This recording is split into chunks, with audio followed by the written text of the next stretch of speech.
Bonjour, alors aujourd'hui une vidéo, peut-être même un vlog un peu spécial parce que si tout se passe bien, normalement quand vous verrez cette vidéo, on sera le 13 avril 2021. Et aujourd'hui, vidéo ou vlog, qu'importe, un peu spécial puisque je tiens aujourd'hui, spécialement, mais vraiment spécialement aujourd'hui, à fêter les 30 ans d'Animeland, un magazine que vous connaissez, j'espère, un magazine qui compte beaucoup pour moi, puisque pour ceux qui ne le sauraient pas, je suis l'un des pères fondateurs d'Animeland, donc ça a été lancé le 13 avril 1991, en tout cas c'est ce qui est marqué dans l'ours de ce numéro 1, qui n'est pas le vrai numéro 1, hein. C'est une reproduction à l'identique du prototype, on va dire, du numéro 1, que j'ai fait avec Vincent, vous avez vu, en avril 1991. Et si vous ne savez pas ce que c'est qu'un ours, en fait, vous allez le savoir très rapidement. C'est ce genre de petites choses. Là vous avez l'édito, là vous avez le sommaire, et vous avez souvent des petites notions légales qui concernent quel numéro s'agit-il, si un numéro de commission paritaire, lequel numéro il s'agit, etc. Des adresses, des moyens de nous contacter, surtout la liste des collaborateurs du numéro en question. Et il se trouve que pour ce premier numéro, on avait indiqué Animeland numéro 1, 13 avril 1991. Voilà. Alors, bon, pour ceux qui ne connaissent pas, qu'est-ce que c'est Animeland? Déjà, c'est un magazine qui a continué d'exister, hein, qui est encore, contrairement à ce que certains pourraient croire, non seulement trouvable en kiosque, mais peut-être commandé sur le net, hein, voilà. Donc là, c'est le numéro 233 avec une couverture qui remercie tout le monde pour en fait le fait que Animeland continue d'exister, notamment dernièrement grâce à un crowdfunding. Pour ceux qui ne le savent pas non plus, d'ailleurs, je mettrai un lien sur la description de la vidéo si c'est pertinent. Le fait est qu'il a été nécessaire pour la nouvelle équipe de faire appel à la générosité des lecteurs les plus fidèles, pour la simple et bonne raison que l'année 2020 a été compliquée pour tout le monde, non seulement à cause du Covid, mais aussi parce que la société qui s'occupait de la distribution du magazine a mis la clé sous la porte. C'était une institution quand même assez importante que moi je connaissais sous le nom des NMPP, qui ensuite a été renommée Prestalis, qui était déjà en difficulté quand moi je me suis présenté à eux en 1996 pour sortir Animeland en kiosque, mais qui là a tout simplement disparu. Voilà, donc magazine qui continue d'exister. D'ailleurs, le numéro d'avril ne devrait pas tarder à sortir au moment où vous verrez cette vidéo, donc n'hésitez pas à les soutenir, n'hésitez pas à continuer à les lire. De nombreuses équipes ont suivi, j'allais dire, la mienne et mon époque. Moi j'ai tenu 15 ans, c'est déjà pas mal. Ensuite on a eu Olivier Fallet qui a pris la relève, si je me rappelle bien, pendant 8 ans, et ensuite différentes équipes, je vais pas citer tout le monde, mais donc tout le monde a beaucoup de mérite, et Animeland surtout a continué d'exister et fête donc effectivement ses 30 ans cette année. Mais tout a commencé avec un fanzine, et c'est ce dont je voulais vous parler. Voilà, puisque à l'époque, il n'était pas question de lancer un média professionnel. D'ailleurs, pour remettre un petit peu dans le contexte, moi, en avril 1991, j'avais encore que 20 ans.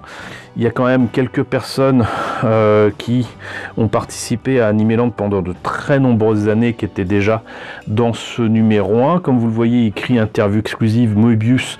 J'avais eu l'occasion de le rencontrer lors d'une avant-première d'Akira qui sortait alors en France, et quand je lui ai présenté un numéro de Nausicaa en anglais, à l'époque ça n'était pas encore sorti en France par Glénat, et que je lui avais fait signer le poster qu'il avait signé pour Viz Comics à l'époque, il était ravi de rencontrer quelqu'un qui avait vu des œuvres de Miyazaki et avec qui on parlait. Donc on en a profité pour lui demander s'il voulait bien nous accorder une petite interview pour ce premier numéro. Quoi qu'il en soit, donc tout ça de toute façon je le raconte aussi dans un bouquin que j'ai écrit avec mon ami Gerson de Bolu, qui a fait partie de mon équipe rédactionnelle et qui participe encore régulièrement à différents supports comme par exemple les années laser ou maintenant Animascope.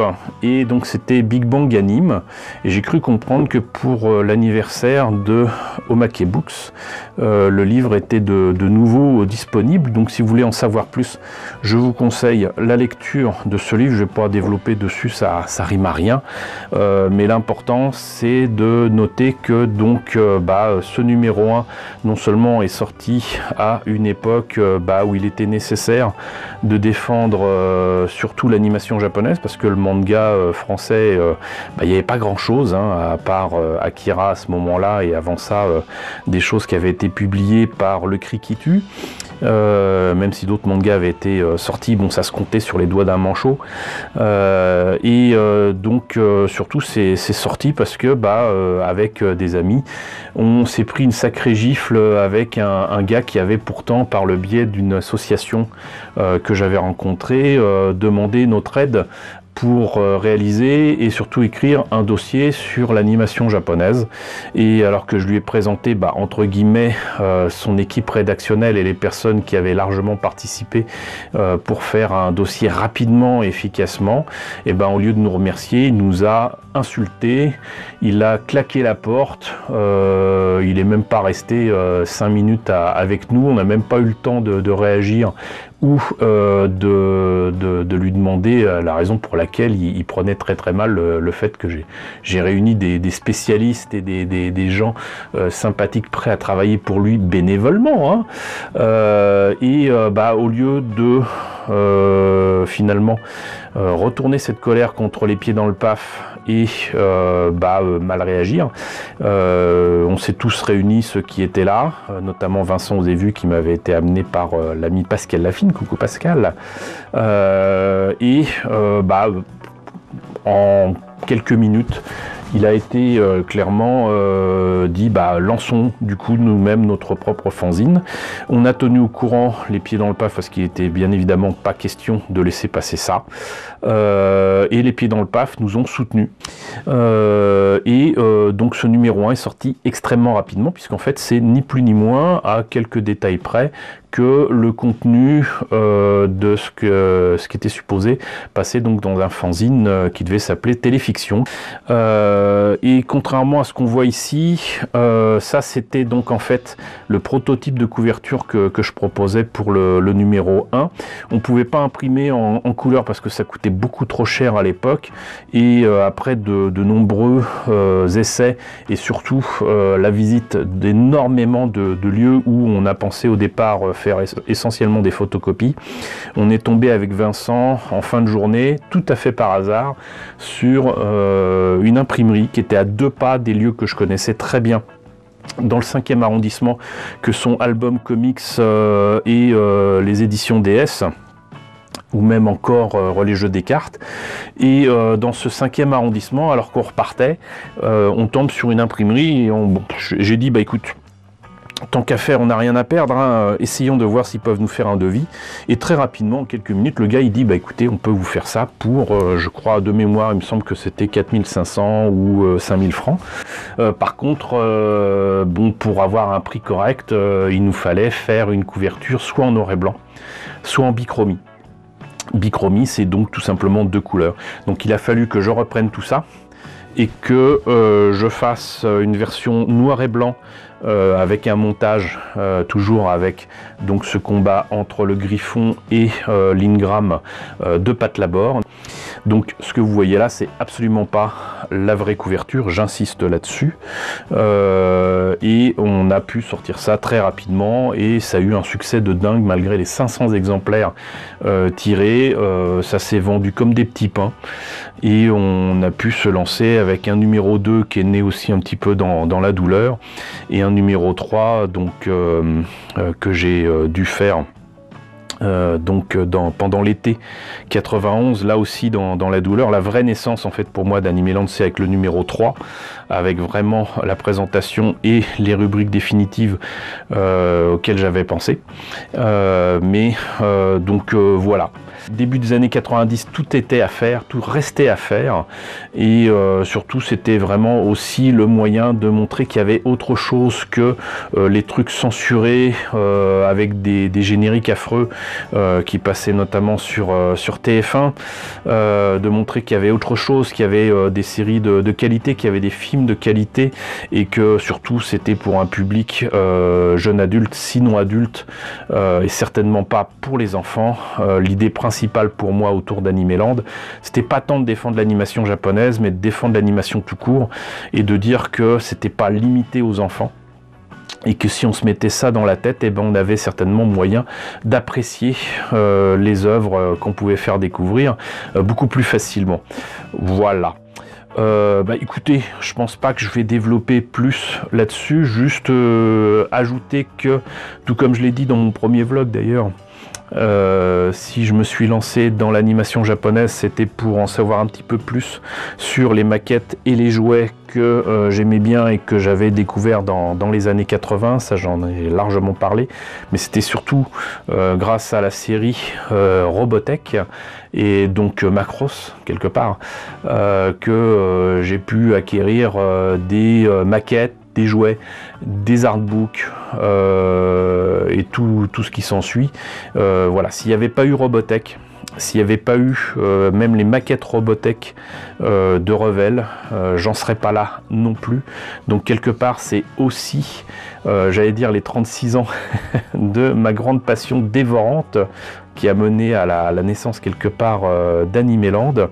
Et si j'ai soutenu comme ça depuis des années aussi l'animation japonaise, mais aussi l'animation tout court, c'est pour, encore une fois, j'insiste bien là-dessus, pour assurer que c'était une production qui n'était pas limitée aux enfants. Et je pense que mes amis de Bobby Pills, avec Pipoudou qui vient de reprendre, là, ne me contradiraient pas.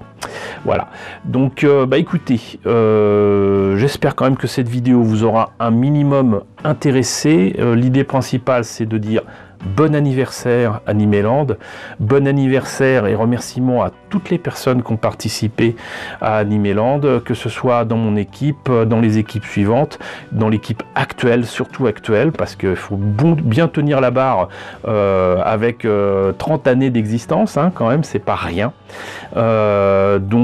Merci à vous tous, merci à toutes les personnes qui nous ont suivis, surtout les lecteurs, les abonnés, les fidèles d'Animeland. Merci à vous tous, donc bon anniversaire à nous tous, et voilà, donc en tout cas, j'espère que cette vidéo vous aura touché un petit peu. N'hésitez pas à souffler des bougies en pensant à ces 30 dernières années passées. N'hésitez pas à me dire donc dans la section commentaires si vous avez connu. N'hésitez pas à liker, c'est très important. N'hésitez pas à partager. Un anniversaire, ça se partage. N'hésitez pas à vous abonner si ce n'est pas déjà le cas. Coucou aux nombreux abonnés qui nous ont rejoints ces derniers temps. Bienvenue ici. Coucou aux grands anciens qui me suivent depuis 5 ans, bientôt 6.